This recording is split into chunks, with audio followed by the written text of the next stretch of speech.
11번째 모세입니다. 모세. 여러분들 교재 62페이지 모세. 그 옆에 뭐라고 쓰여져 있죠? 위인인가 범인인가, 그러니까 위대한 사람인가 아니면 우리처럼 평범한 사람인가 라는 질문을 가지고 이 모세라는 인물에 대해서 함께 살펴보려고 합니다. 모세는 그 이스라엘 민족의 최고의 지도자로 추앙받는 사람입니다. 그리고 히브리서 11장을 보면 바로의 궁전에서 호화로운 생활을 할 수 있었음에도 불구하고 그것을 거절하고 하나님의 백성들과 함께 고난받는 것을 즐거워했다라고 기록하고 있습니다.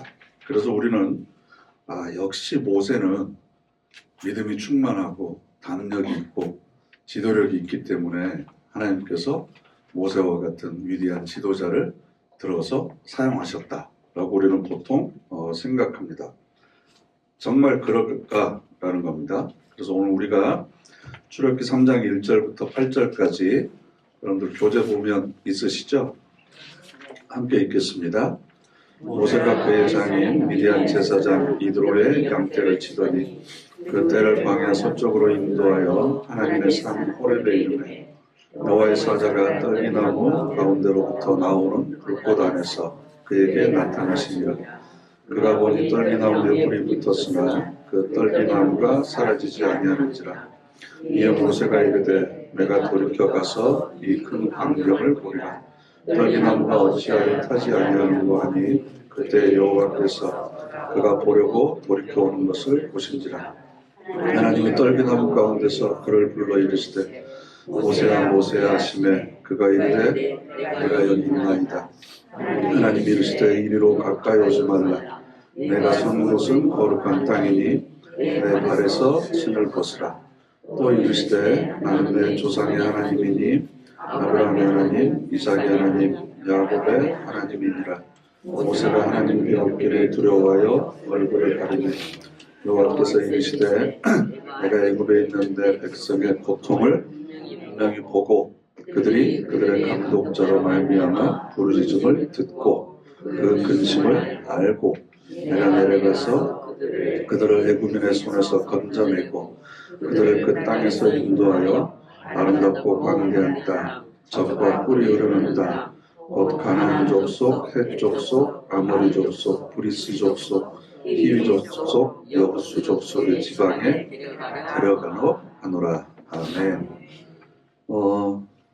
그 바로 밑에 있는 질문이 뭐죠? 모세는 어떤 지도자였는가? 그 지도력의 특징은 무엇인가? 그래서 모세에 대한 평가 중에서 가장 우리가 잘 알고 있는 평가가 모세가 지면에 있는, 그러니까 땅 위에 있는 어떤 사람보다 온유한 사람이었다 라는 평가를 합니다. 그래서 옛날 개혁 성경에 지면의 모든 사람보다 온유함이 승하더라 뭐 이렇게 표현을 해놨던 기억이 제가 있습니다. 과연 모세는 그렇게 리더로서의 성품을 가지고 있었는가? 하나님께서 떨기나무라고 하는 건 우리나라에서 좀 찾아보기 힘들어요. 가시나무, 가시덤불 같은 건 여러분도 잘 아시지만 그게 의외로 줄기가 이렇게 굉장히 질기고 세서 이게 잘 타지 않거든요. 그런데 이 떨기나무는 그 풀과 같이, 풀보다는 약간 좀 두꺼운 건데 이스라엘처럼 그 광야에서 햇빛이 낮에는 40도 이상 이렇게 내리쬐면 그 햇빛에 의해서도 자연 발화될 정도로 그렇게 연약한 나무가 떨기나무입니다. 그러니까 모세가 장인의 양떼를 끌고 호렙산 근처에 가서 방목을 해서 양떼를 먹으려고 하는데 저쪽에 떨기나무 숲풀이 있는데 거기가 자연 발화된 거죠. 불이 붙은 거죠. 그러면 떨기나무가 타야 되잖아요. 근데 타지 않는 거예요. 이것도 굉장히 큰 상징을 담고 있는데 이 떨기나무라고 하는 것이 바로 지금 노예 생활을 하고 있는 이스라엘 백성들을 의미합니다. 불이라고 하는 것이 보통 하나님의 영광과 하나님의 능력을 상징하기도 하지만 불이 또 그 고난을 상징하기도 하잖아요. 그러니까 그 고난의 불 속에서도 타지 않고 끈질기게 생명력을 유지하고 있는 이스라엘 백성들을 상징하는데 그 가운데 하나님이 나타나신 거예요. 내가 그들과 함께 있다.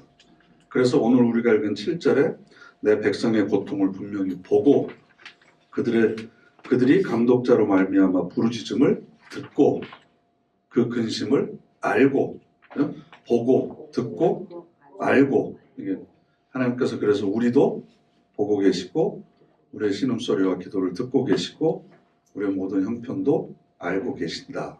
그래서 애굽인의 손에서 건져내라. 그래서 가나안 땅, 이런 족속들이 살고 있는 가나안 땅으로 인도하여 내라. 이게 모세에게 명령하신 하나님의 말씀이었습니다. 이 내용을 우리가 기억하고 있어야 됩니다. 그런데 11절 그에 대한 모세의 반응은 이렇게 되어 있습니다. 자, 10절과 11절 63페이지 밑에 있죠. 함께 읽어보겠습니다. 이제 내가 너를 바로에게 보내어 너에게 내 백성 이스라엘 자손을 애굽에서 인도하여 내게 하리라. 모세가 하나님께 아뢰되 내가 누구이기에 바로에게 가며 이스라엘 자손을 애굽에서 인도하여 내리까? 이게 무슨 뜻이에요? 직역하면 제가 왜 갑니까? 제가 무슨 자격이 있다고? 네? 왜 저한테 가라고 그러십니까? 저는 가야 될 이유가 하나도 없습니다. 내 모습을 보는 것 같지 않습니까? 목사님, 제가 이걸 왜 합니까? 이걸 제가 왜 해야 됩니까? 제가 떠오르는 얼굴들이 몇 명 있는데 본인들은 전혀 지금 그렇지 않다고 생각하시는 것 같아요. 그리고 나서 13절은 우리가 지금 기록이 되어 있지 않는데 모세가 하나님께 아뢰되 내가 이스라엘 자손에게 가서 이르기를 너희의 조상의 하나님이 나를 너희에게 보내셨다 하면 그들이 내게 묻기를 그의 이름이 무엇이냐 하리니 내가 무엇이라고 그들에게 말하리까? 라는 겁니다. 제가 뭔데 거기를 갑니까? 라고 11절에 이야기를 해놓고 나서 13절에 얘기해놓고 12절에 이야기하고 13절에 누가 너를 보내서 왔느냐? 라고 물어보면 제가 누구라고 당신을 소개해야 됩니까? 당신의 이름이 뭡니까? 라고 느닷없이 질문을 합니다. 여기에 모세가 왜 이런 질문을 하나님께 했을까? 모세는 지금 어떤 의도를 가지고 있었을까라는 겁니다. 먼저 하나님의 이름을 물어본다고 하는 건 그 존재의 속성을 물어보는 겁니다. 도대체 어떤 방식으로, 어떤 과정으로, 어떤 의도를 가지고 일들을 어떻게 처리하시는지 당신은 도대체 어떤 속성을 가지고 있는 신입니까? 라고 하는 것을 물어보는 거죠. 그 이유가 뭐냐 그러면 모세의 나이가 지금 80세잖아요. 광야에서 40년을 지냈어요. 40년 동안 모세가 광야에서 무슨 생각을 했겠습니까? 40세가 되었을 때 자기의 동족이 히브리인들이라고 하는 것을 알았죠. 근데 애굽의 병사들이 괴롭히는 것을 보고 한두 번 바뀌었어요. 노예들이 전혀 인격적인 대우를 받지 못하고 부당하게 박해를 받는 것을 바로의 궁전에서 잘하면서 한두 번 바뀌었냐고요. 그러면 그걸 수년간 수차례 목격하면서 나름대로 마음속에 의지를 키워왔을 것 아니겠어요? 그래서 정말로 하나님이 이 백성들을 사랑한다고 한다면 그리고 나에게 이렇게 바로의 궁전에서 교육받고 잘할 수 있는 특권을 주신 분이 바로 하나님이라고 한다면 그리고 나일강에서 나를 건져내신 분이 하나님이라고 한다면 내가 의분을 떨쳐 일어나서 뭔가 일을 하면 하나님께서 나를 도와주실 것이다 라고 하는 나름대로의 결심을 가지고 굉장히 목숨을 걸고 큰 일을 한 거란 말이에요. 그런데 어떻게 됐어요? 결과는? 아무도 모세의 편을 들어주지 않았습니다. 오히려 히브리인들, 그 노예들, 이스라엘 백성들마저도 우리가 언제 당신을 우리의 지도자로 세웠느냐? 왜 우리의 편을 들어가지고 일을 더 크게 만드느냐? 가만히 있으면 저 사람들 몇 대 맞고 끝날 건데 병사를 죽여버리면 우리도 당신하고 같이 가담했다는 의혹도 받을 거고 국가를 반역했다는 반란죄에 뒤집어 씌울 거고 우리에게 큰 해가 돌아온다. 도대체 당신 왜 그러는 거냐? 오히려 원망을 듣습니다. 그리고 이 일이 소문이 나면 바로로부터 자기도 생명의 위험을 받으니까 도망치는 거예요. 도망쳐서 거기서 장가를 가가지고 40년 동안 광야에서 양만 치고 있는 거예요. 그 세월이 1, 2년도 아니고 40년이에요. 40년. 그리고 120세를 살았으니까 40세부터 80세까지는 모세 인생에 있어서 가장 황금기죠. 절정기죠. 그 40년의 생활을 광야에서 양들하고만 보낸 거예요. 정의감을 가지고 떨쳐 일어났을 때 하나님 당신은 그때 뭐 했습니까? 왜 내 편 안 들어줬습니까? 내가 내 사익을 위해서 한 것도 아니고 당신이 선택한 백성들이고 약속을 받은 백성들이고 그 백성들이 지금 이렇게 400년 동안 그 노예 생활을 하고 있고 내가 그래서 일어났는데 왜 그때 하나님 나 안 도와주셨습니까? 왜 내가 도망치도록 가만히 지켜만 보고 있었습니까?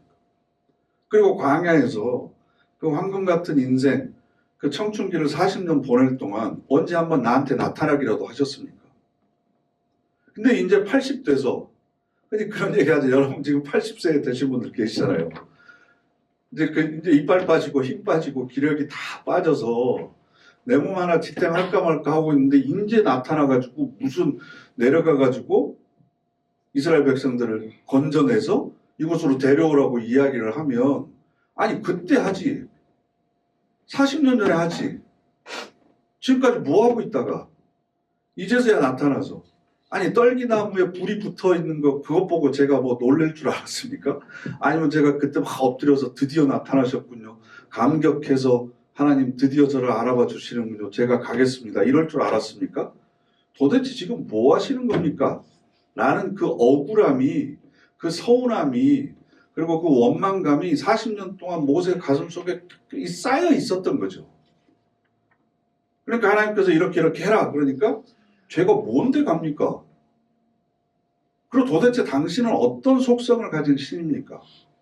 어떤 방식으로 일을 하시길래 어떤 구원의 계획을 가지고 일을 하시길래 이제서야 나타나가지고 저한테 이래라 저래라 하십니까? 라고 하는 그런 원망과 불평과 모세 입장에서는 분노까지도 약간 섞여 있는 거죠. 그렇지 않습니까? 그러니까 하나님의 이름을 묻는 거예요. 당신은 도대체 우리 식으로 얘기하면 어떻게 생겨먹었길래 내가 도무지 당신을 이해를 못하겠다. 도대체 이름이 뭐냐? 그랬더니 하나님께서 나는 스스로 있는 자니라. 직역하면 뭐라고 그랬죠? 나는 나다. 나는 나다. 이 얘기는 무슨 뜻이에요? 나는 나다가 여러 가지 의미로 번역될 수 있지만 또 다른 곳에서는 다른 의미로도 사용이 되지만 여기서 말하는 하나님의 이름의 의미는 다 내 생각과 내 계획과 내 뜻이 있다. 나는 다른 사람의 뜻에 의해서 흔들리지 않는다. 네가 하자고 그래서 내가 하는 것도 아니고 네가 안 한다고 그래서 내가 안 하는 것도 아니다. 나의 길은 너희들의 길과 다르고 내 생각은 너희들의 생각과 다르다. 나는 내 방식대로 내가 원하는 때에 내가 원하는 사람을 통해서 내가 역사한다. 그래서 나는 나다. 이런 의미가 이 이름 속에 담겨져 있는 거죠. 나는 스스로 있는 자다. 온 천하는 내 앞에 잠잠할지어다. 이게 하나님께서 우리에게 드러내시는 하나님의 존재 속성인데 우리는 사실은 모세처럼 못마땅해 하죠. 왜 내가 어려울 때는 나타나서 도와주시지도 않더니 왜 이제 와서 이것 하라고 얘기하십니까? 왜 내가 원할 때는 필요로 하는 거 채워주시지 않더니 왜 나한테는 또 이런 섬김과 헌신을 또 요구하십니까? 왜 나보고 이제 와서 이렇게 얘기하십니까? 이게 사실은 우리가 신앙생활 하면서 계속 부딪히는 갈등의 가장 중요한 내용이 아닌가요? 그래서 끝까지 항복을 하지 않는 거예요. 그 내용을 이해하지 못하면 아니 하나님이 나타나셔서 명령을 하시는데 감히 모세가 고개 빳빳이 들고 내가 뭔데 갑니까? 그리고 나한테 이런 일을 시키는 당신은 도대체 이름이 뭡니까? 라고 물어보는 것 자체가 이게 말이 안 되는 거죠. 여러분이 하나님이 입장이라면 그거 가만히 놔두시겠어요? 근데 은혜인 건 하나님이 다 그걸 들어주시는 거예요. 다 들어주시는 거예요. 그래서 하나씩 하나씩 설득시켜 나가는 겁니다. 설득시켜 나가는 겁니다. 또 다른 모세의 변명 4장 1절 4장 1절 함께 읽겠습니다. 모세가 대답하여 이르되 그러나 그들이 나를 믿지 아니하며 내 말을 듣지 아니하고 이르기를 여호와께서 내게 나타나지 아니하셨다 하리이다. 이게 무슨 의미예요? 괜히 나 혼자 가서 막 이렇게 설치다가 하나님 나타났는지 안 나타났는지 내가 이스라엘 백성들 우리가 어떻게 아느냐. 당신 또 그 모세 옛날을 기억하는 사람들이 분명히 있을 것 아닙니까? 당신 40년 전에 그랬던 것처럼 우리한테 얘기도 안 하고 혼자 설치다가 느닷없이 사라지지 않았느냐. 근데 40년 뒤에 나타나서 하나님이 나에게 나타나셔서 이렇게 명령하셨으니까 나를 따르라. 에이 또 도망가려고?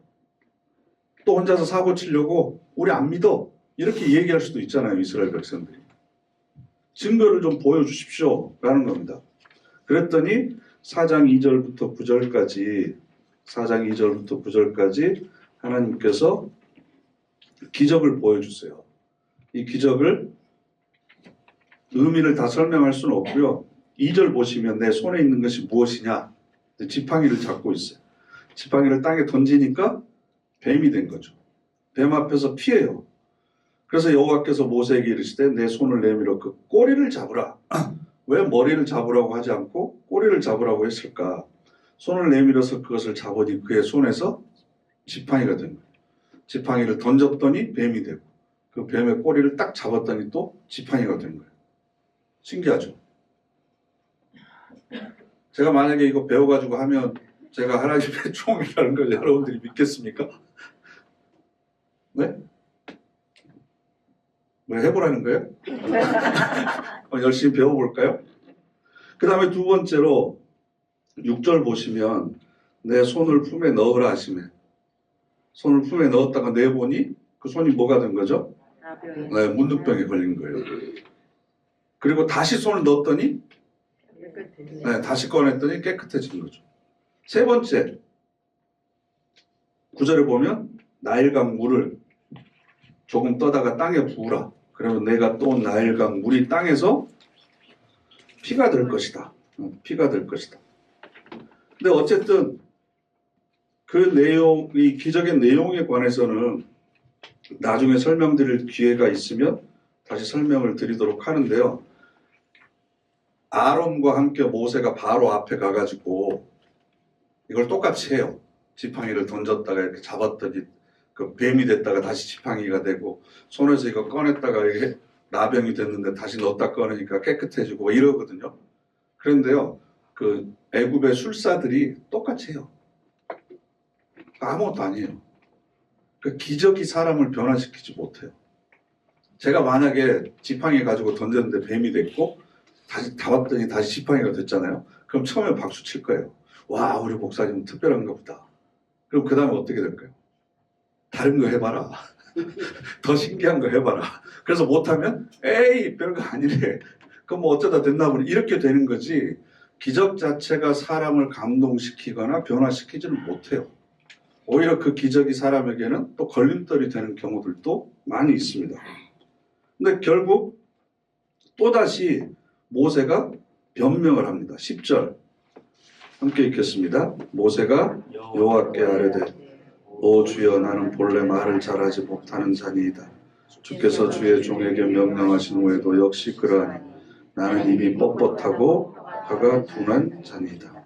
그랬더니 11절과 12절에 여호와께서 그에게 이르시되 누가 사람의 입을 지었느냐 누가 벙어리나 귀머거리나 눈 밝은 자나 소경이 되게 하였느냐 나 여호와가 아니냐 이제 가라 내가 내 입과 함께 있어서 할 말을 가르치리라. 그랬더니 모세가 또 순순히 말을 듣냐 그러면 4장 13절 말씀을 보면 모세가 이르되 오 주여 보낼 만한 자를 보내소서. 이걸 뭐라고 얘기해야 되나요? 반항하는 거죠. 한두 번이 아니잖아요. 지금 몇 번째인지 모르죠. 기적까지 이렇게 보여줬는데도 주여 보낼 만한 자를 보내소서 뺀질거립니다. 좀 시쳇말로 하면 개기고 있습니다. 계속 반항합니다. 이게 지금 다 뭐죠? 40년 동안 나를 버려둘 때는 언제고 이제 와서 나에게 무슨 일을 시키다니 나도 한번 버틸 때까지 버텨보겠습니다. 라고 지금 모세가 저항하고 있는 겁니다. 그랬더니 14절 말씀 66페이지 있죠? 14절 여호와께서 모세를 향하여 노하여 이르시되, 여기서 노하여 이르시되다 밑줄을 그어놓으세요. 드디어 하나님께서 분노하십니다. 근데 단순히 목소리를 높이시는 정도가 아니라 격분하시는 거예요. 화를 확 내시는 거예요. 레위 사람 내 형 아론이 있지 아니하냐? 아론이 있지 않냐? 그리고 15절 너는 그에게 말하고 그의 입에 할 말을 주라. 내가 내 입과 그의 입에 함께 있어 너희들의 행할 일을 가르치리라. 그리고 17절 너는 이 지팡이를 손에 잡고 이것으로 이적을 행할지니라. 이렇게 되어 있어요. 이적을 행할지니라. 그랬더니 모세가 어쩔 수 없이 아론에게 갑니다. 그리고 27절부터 보시면 27절에 여호와께서 아론에게 이르시되, 먼저 아론에게 가서 잘 얘기를 해놓으시는 거예요. 야, 모세가 올 거다. 그러니까 네가 먼저 나가서 광야에 가서 모세를 맞이해라. 그래서 아론이 가가지고 하나님의 산에서 모세를 만나 그에게 입을 맞춥니다. 그랬더니 모세가 여호와께서 자기에게 분부하여 보내신 모든 말씀과 여호와께서 자기에게 명령하신 모든 이적들이 있잖아요. 지팡이 던지고 손 품에 넣었다가 꺼내고 이걸 지금 아론에게도 보여줘요. 그랬더니 이제 아론도 오케이 알았다. 그러면 같이 가자. 그래서 29절에 모세와 아론이 가서 어디를 갔겠어요? 애굽으로 간 거겠죠. 그래서 이스라엘 자손의 모든 장로들, 그러니까 여기서는 원로들을 얘기하는 거죠. 이스라엘에 12지파가 있으니까 각 지파의 대표들, 지도자들, 원로들을 모아놓고 아론이 여호와께서 모세에게 이르신 모든 말씀을 전하고 그 백성 앞에서 이적을 행하니 또 보여준 거예요. 지팡이 던지고 손을 품에다 넣었다 꺼내고 이걸 보여준 거예요. 그랬더니 31절에 백성이 믿으며 여호와께서 이스라엘 자손을 찾으시고 그들의 고난을 살피셨다 함을 듣고 머리 숙여 경배하였더라. 이렇게 되어 있습니다. 그러면 이제 그 다음부터가 문제예요. 그 다음부터. 그러면 이제 5장으로 넘어가는데요. 아까 제가 4장을 읽으면서 하나님께서 모세에게 어떤 명령을 하셨는지를 좀 기억하라고 그랬죠. 그죠? 교재 앞에를 보시면 63페이지 8절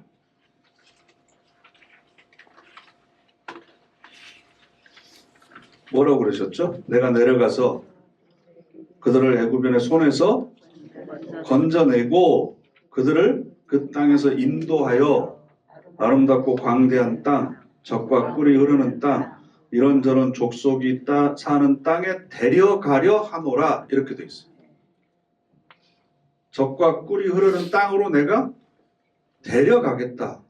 데리고 오겠다. 가나안 땅으로 데리고 오겠다. 이 명령을 너는 가서 전해라. 이렇게 되어 있거든요. 그런데 5장 1절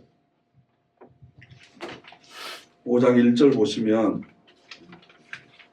이건 성경책을 보셔야 돼요. 5장 1절 너무 그 성경책 인용하는 게 많아서 교재에 좀 빠뜨렸어요. 5장 1절 보시면 그 후에 모세와 아론이 바로에게 가서 이르되 이스라엘 하나님 여호와께서 이렇게 말씀하시기를 내 백성을 보내라. 그러면 그들이 광야에서 내 앞에 절기를 지킬 것이니라 하셨나이다. 이렇게 돼 있어요. 뭔 소리예요? 우리는 하나님 앞에서 지켜야 되는 절기들이 있다. 그 절기를 지킬 수 있도록 우리가 광야에 가서 절기를 지키고 올 테니까 그것을 허락해 달라라는 겁니다. 그랬더니 2절에 바로가 이르되 여호와가 누구이기에 내가 그의 목소리를 듣고 이스라엘을 보내겠느냐? 나는 여호와를 알지 못하니 이스라엘을 보내지 아니하리라. 그랬더니 협상을 하는 거예요. 지금 바로에게.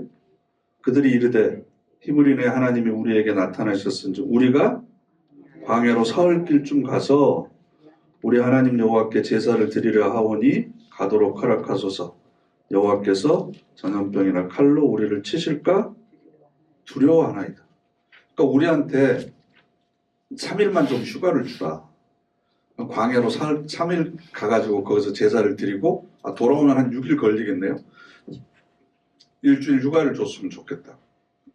가서 제사만 드리고 다시 돌아오겠다. 이게 지금 하나님께서 모세에게 하신 명령을 제대로 전달한 거예요. 우리가 살아야 될 땅은 이 땅이 아니다. 우리가 섬기는 여호와 하나님께서 약속하신 땅이 있다. 우리는 그곳으로 가겠다. 우리가 떠나가는데 방해하지 말아라. 이렇게 얘기해야 이게 맞는 거잖아요. 근데 그렇게 얘기를 못해요. 왜냐하면 후환이 두려워서 자기들이 죽을까 봐. 지금 아론과 모세도 쫄아 있는 거예요. 쫄아 있는 거. 그랬더니 이제 바로가 화가 나서 그 유명한 영화 대사 있잖아요. 호의가 계속되면 권리인 줄 안다. 이것들이 잘해줬더니 지금 정신이 해이해져 가지고 딴청을 부리려고 하고 있구나. 그래서 노동의 강도를 훨씬 더 세게 만들어 버립니다. 그랬더니 출애굽기 5장 22절부터 23절 68페이지에 있습니다. 함께 읽겠습니다. 모세가 여호와께 돌아와서 아뢰되 주여 어찌하여 이 백성이 학대를 당하게 하셨나이까? 어찌하여 나를 보내셨나이까? 내가 바로에게 들어가서 주의 이름으로 말한 후로부터 그가 이 백성을 더 학대하며 주께서도 주의 백성을 구원하지 아니하시나이다. 이게 뭔 얘기예요? 이게 좀 굉장히 고상하게 써놨는데요. 하나님 이거 보십시오. 내가 지금 뭐라고 그랬습니까? 바로 내 말 안 들을 거라고 얘기하지 않았습니까? 그럼 이스라엘 백성들도 우리한테 순종하지 않을 거라고 분명히 제가 얘기하지 않았습니까? 그리고 내가 당신 한번 겪어봐서 아는데 23절 마지막에 주께서도 주의 백성을 구원하지 아니하시나이다. 그때 내가 40살 때도 하나님 외면하셨듯이 내가 바로 앞에 목숨까지 걸고 가서 이런 일들을 벌이고 그래서 더 학대를 받고 있으면 하나님이 어떻게 하셔야 되는데 지금 아무것도 안 하고 있지 않습니까? 내가 이럴 줄 알았다. 어쩔 수 없이 오긴 왔는데 왜 또 나를 이런 상황에다가 몰아넣습니까? 라고 이야기를 합니다. 그리고 나서 6장에도 이런 내용들이 나오는데 10가지의 재앙을 겪게 됩니다. 10가지의 재앙을. 그래서 6장 말씀 68페이지 6장 10절부터 12절 함께 읽겠습니다. 여호와께서 모세에게 말씀하여 이르시되 들어가서 애굽 왕 바로에게 말하여 이스라엘 자손을 그 땅에서 내보내게 하라. 모세가 여호와 앞에 아뢰어 이르되 이스라엘 자손도 내 말을 듣지 아니었거든 바로가 어찌 들으리이까? 나는 입이 둔한 자니이다. 하나님께서 모세에게 정확하게 명령을 다시 해주세요. 이스라엘 자손을 그 땅에서 내보내게 해라. 사흘길 가서 제사 드리고 다시 돌아오겠습니다. 이런 소리 하지 말고 내보내게 해라. 너희들과는 상관없다. 우리는 이제 떠나야 된다라고 하는 것을 명확히 선언해라. 너는 왜 제대로 얘기를 못하느냐? 그랬더니 제가 입이 둔하여서 지금 말도 안 되는 핑계를 대고 있는 거죠. 모세가 계속해서 반항을 합니다. 그리고 나서 10가지의 재앙을 겪어요. 10가지의 재앙을. 그리고 그 마지막 재앙이 뭐였습니까? 네? 장자가 죽는 거. 그리고 모든 가축과 짐승의 첫 새끼가 죽는 거죠. 그리고 하나님께서 천사를 죽음의 사자를 보내서 다 죽이시는데 어린 양을 잡아가지고 그 피를 문설주에 이렇게 발라놓으면 죽음의 천사가 지나가다가 그걸 보고 그렇죠. 뛰어넘는 거죠. 그래서 유월, 지날 유자에다가 넘을 월자, 월담할 때 그 월자거든요. 지나갈 유자. 그러니까 뛰어넘어간다. 영어로는 패스 오버예요. 그래서 어린 양의 피가 대신 희생을 치르고 어린 양이 희생을 치르고 이스라엘 백성들은 살게 되는 거죠. 그게 이제 예수 그리스도의 구원의 사역을 상징한다라고 나중에 신약에서는 해석을 하는데 그리고 나서 바로가 놀래가지고 금은 폐물들을 쌓아주면서 빨리 나가라 그럽니다. 그랬더니 히브리인들만 나온 게 아니라 뭇 족속들까지 같이 따라서 나옵니다.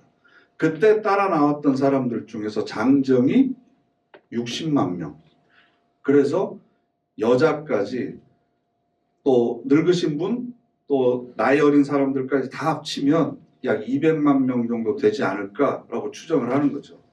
장정이 60만 명이었으니까. 더군다나 가축들도 있을 것이고 이 사람들이 텐트를 치면서 광야에서 살아야 되니까 그걸 전부 다 수레에다 실어가지고 나오니까 그 행렬을 한번 상상을 해보세요. 여의도 광장에 꽉 찼을 때 사람만 100만 명이었는데 그 배의 숫자에다가 짐승들 있지 또 자기 그 재산들 이렇게 짐 싸가지고 수레에다 끌고 이렇게 가는 행렬들이 200만 명이었다. 그러면 대단하잖아요. 그런데 그렇게 10번의 재앙을 거치고 나면서 모세가 자기도 하나님이 어떤 분이신지를 점점 알아가기 시작합니다. 그래서 80세가 되었을 때 처음 호렙산에서 만났을 때는 그렇게 하나님 앞에서 반항하고 자기 입장에서 자기 억울함을 호소하고 막 토로하면서 저항했던 모세가 나중에 이 200만 명이나 데려가는 사람들을 끌고 드디어 광야로 나왔는데 바로가 정신 차리고 다시 병거를 끌고 철로 만든 그 전투용 그 마차죠. 앞에 말들이 끄는. 그래서 여러분들 영화 같은 데 보면 그런 장면들 많이 나오잖아요. 그러니까 병거들과 군인들을 끌고 지금 맹렬히 추격해 오고 있습니다. 앞에는 뭐가 있죠? 홍해가 가로막고 있습니다. 뛰어들 수도 없고 돌아가자니 애국의 병사들과 부딪혀서 죽을 수밖에 없는 그런 진퇴양난의 어려움 가운데 있습니다. 그 처지에 만약에 출애굽기 3장부터 6장까지의 모세였다고 한다면 뭐라고 또 불평을 하겠습니까? 내가 이럴 줄 알았다. 내가 그때 안 간다고 그랬을 때 그때 나를 안 보냈어야지. 드디어 이렇게까지 해놓고 여기서 우리를 죽이려고 그러십니까? 막 이렇게 불평을 해야 되잖아요. 네? 왜 대답을 안 하세요? 여러분 지금까지도 계속 그러고 계시잖아요. 네? 20년 전에 했던 불평 지금도 하고 있고 30년 전에 했던 거 아직도 하고 있고 그때 내가 그래서 그만둔다고 그랬는데 왜 지금까지 나를 붙들고 안 나와주시더니 왜 이 꼴까지 보게 만드십니까? 그랬는데 출애굽기 14장 13절 출애굽기 14장 13절 69페이지 제일 위에 있습니다. 모세가 백성에게 이르되 너희는 두려워하지 말고 가만히 서서 여호와께서 오늘 너희를 위하여 행하시는 구원을 보라. 너희가 오늘 본 애굽 사람을 영원히 다시 보지 아니하리라. 아멘. 너무 은혜스럽지 않습니까? 이걸 지금 모세가 하고 있는 거예요. 이 말을. 너희는 두려워하지 말고 가만히 서서 오늘 너희를 위하여 행하시는 구원을 보라. 너희 앞에 있는 애굽 사람을 이제는 영원히 다시 보지 못할 것이다. 야, 모세가 이렇게 변합니다. 그러고 나서 14절은 여기 기록되어 있지 않는데요. 14절은 뭐라고 되어 있냐 그러면 여호와께서 너희를 위하여 싸우시리니 너희는 가만히 있으시라. 하나님이 다 알아서 하실 거다. 걱정하지 말아라. 우리도 이 정도는 돼야 되지 않을까. 이제는 야 걱정하지 마. 하나님께서 다 알아서 하실 거야. 지켜보고 있기만 하면 돼. 괜히 초조하게 꽁지에 불 붙은 사람처럼 이리 뛰고 저리 뛰고 그러지 말고 우리가 하나님 한두 번 겪어본 것도 아니잖아요. 하나님께서 다 알아서 하시니까 가만히 두 눈 똑바로 뜨고 어떻게 하나님께서 일을 해결하시는지 지켜보기만 하면 된다. 이게 모세의 신앙의 고백입니다. 여러분 모세는 태어날 때부터 우리하고 다르게 태어났고 그리고 하나님께서 다르게 양육하셨고 그래서 믿음의 유전자가 우리보다 탁월하고 그래서 이렇게 위대한 일을 했다. 전혀 아닙니다. 오히려 모세가 이렇게 하나님 앞에서 반항하고 불순종하고 계속 저항하는 걸 보면 저나 여러분이 좀 더 나은 것 같기도 해요. 그렇지 않습니까? 그래도 우리가 모세처럼 이렇게 하나님 앞에서 저항하지는 않았잖아요. 그리고 나서 성경이 신명기는 모세의 설교로 기록되어 있는데 모세의 유언과도 같습니다. 유언. 그래서 6장 4절 69페이지에 있죠. 이스라엘아 들으라.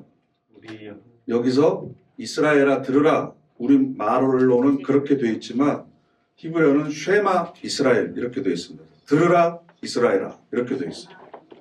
그러니까 듣는 게 중요한 거예요. 원문에는 쉐마 이스라엘 그래서 들으라가 먼저 나와요. 들으라가 더 중요한 내용이에요. 한번 읽어보겠습니다. 이스라엘아 들으라. 우리 하나님 여호와는 오직 유일한 여호와이시니 너는 마음을 다하고 뜻을 다하고 힘을 다하여 내 하나님 여호와를 사랑하라.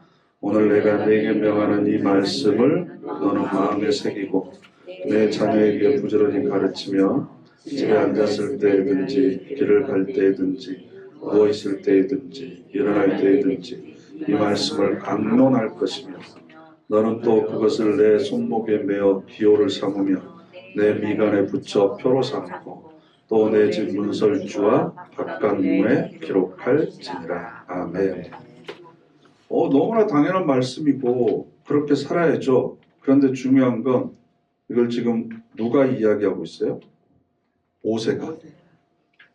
그렇게 하나님의 말씀에 순종하지 않고 저항했던 모세가 80세에 그렇게 하나님께 저항했던 모세가 이제 120세가 되어서 자신의 삶을 통해서 겪은 하나님은 이런 분이시다라고 하는 것을 지금 유언으로 남기고 있습니다. 그렇게 하나님께 대들고 하나님의 말씀을 거부했던 모세가 이제는 하나님의 말씀에 순종하고 있다. 그리고 그렇게 말씀에 순종하는 것을 자신뿐만 아니라 그 후손들에게 강조하고 있습니다. 집에 여기저기다 말씀 붙여놓고 손목에 메고 이마에 붙이고 앉았을 때든지 섰을 때든지 일어날 때든지 잘 때든지 항상 그 말씀을 마음속에 새기고 그 말씀을 순종하면서 살아라. 기록되어 있지 않지만 행간에 담겨져 있는 얘기는 뭐겠습니까? 내가 거부해봤는데 반항해보고 대들기도 하고 거절해봤는데 결국 하나님 앞에 항복할 수밖에 없더라. 뭔가 좀 캥기시는 부분이 없습니까? 아직도 내가 하나님 앞에 항복해야 되는데 아직도 고집 부리고 있는 것이 혹시 있지는 않습니까? 하나님은 도대체 어떤 분이시길래 이런 모세를 결국 항복시키시고 하나님의 말씀에 순종하는 사람으로 변화시키느냐. 우리가 출애굽기의 내용을 제대로 다 보지는 않았지만 출애굽기, 레위기, 민수기를 거쳐서 신명기에 오기까지 40년 동안 모세가 광야에서 어떤 사건들을 겪고 또 어떻게 하나님을 경험했는지를 한번 쭉 읽어보시면 야, 이랬던 모세가 나중에는 이런 유언을 남기는 사람으로 변화되었구나. 그러면 우리의 신앙생활을 돌아보면서 나는 과연 어떤 이야기를 마지막으로 내 삶을 지켜보는 사람들에게 남겨줄 것인가? 나도 한때는 이렇게 살았지만 내가 평생을 하나님을 겪어보니까 하나님은 이런 분이시더라. 그래서 이런 하나님을 믿고 살아라, 의지해라. 나는 과연 어떤 교훈을 남겨줄 것인가? 모세를 굴복시키시고 모세를 항복시키신 하나님. 그렇게 반항하고 대들고 저항했던 모세를 이스라엘 백성의 가장 위대한 지도자로 세우셨던 하나님. 그 하나님의 손길이 이전이나 지금이나 변함없이 우리들과도 함께하고 계십니다. 그럼 내가 아직도 하나님께서 왜 나를 이 상황에 놓아두시는지, 왜 나를 이렇게 대우하시는지, 왜 나에게 이 일을 맡기시는지, 왜 내가 싫어하는 일까지도 하나님께서는 계속해서 내가 감당할 수밖에 없도록 하시는지, 다른 사람들은 없는 것 같은데 왜 나는 이런 십자가를 져야 되는지 아직 이해가 되지 않고 납득이 되지 않는 부분들이 분명히 있습니다. 저도 많습니다. 왜 하나님께서 나에게 이런 상황을 허락하셨는지. 그런데 결국 이 모든 것들을 인정하게 될 날이 올 것이다. 이 모든 것이 하나님의 은혜이고 하나님은 실수하지 않는 분이시기 때문에 나의 영적 성장을 위해서 가장 좋은 것으로 나에게 예비해 주셨고 한치의 빈틈도 없이 나는 나다라고 선언하신 그 하나님께서 하나님의 방식대로 하나님의 계획대로 이 모든 일들을 하나님의 때에 하나씩 하나씩 다 이루어 가실 것이다. 이게 모세를 통해서 우리에게 가르쳐주고 싶어 하시는 내용인 것 같습니다. 그래서 지금은 납득이 갖지 않지만 이런 불평과 불만과 원망들이 나중에는 감사와 찬양으로 반드시 바뀌게 될 것이다. 그래서 나중에 우리도 우리 주변에서 그런 어려움과 시련 가운데 있는 성도들을 보면 너희는 가만히 서서 오늘 하나님의 구원이 어떻게 임하는지 보라, 지켜보라. 이렇게 담대하게 선언할 수 있는 그런 저와 여러분 되시기를 간절히 바랍니다. 아멘. 기도하겠습니다.